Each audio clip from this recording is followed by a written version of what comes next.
I shouldn't have checked the roof while driving. Story by you Outback Witness. I stayed on the highway, pedal buried to the floor. My truck rattled, the wheels shaking under my hands. But I didn't slow down, not after what that thing did at the rest stop. But the whole time I drove, I could hear it thump, drag, scrape like it was crawling across the top of my cab, feeling around for a way in. I tried to ignore it until my rearview mirror tilted on its own, like something had pressed against it from behind. That's when I made the dumbest mistake of my life.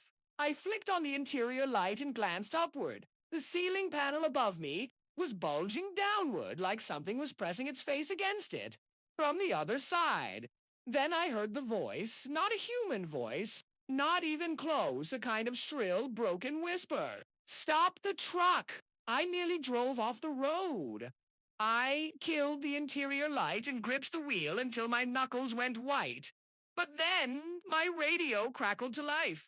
Not my dispatcher, not a channel I recognized, just a static-filled whisper. You stopped before.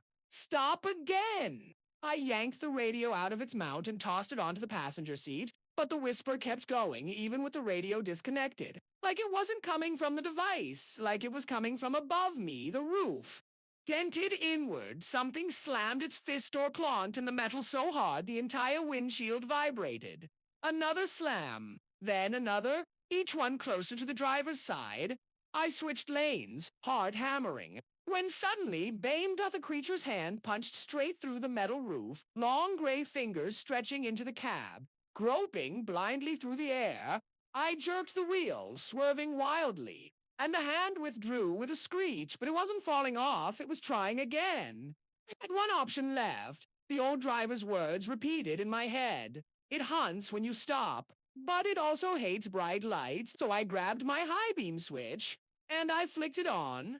The creature shrieked an ear-splitting, animalistic screech and scrambled across the roof, claws tearing into the metal as it fled toward the back of the trailer. The noise disappeared, but then my trailer camera sent another alert, motion detected, rear doors opening. Something wasn't climbing on the roof now, it was trying to get inside.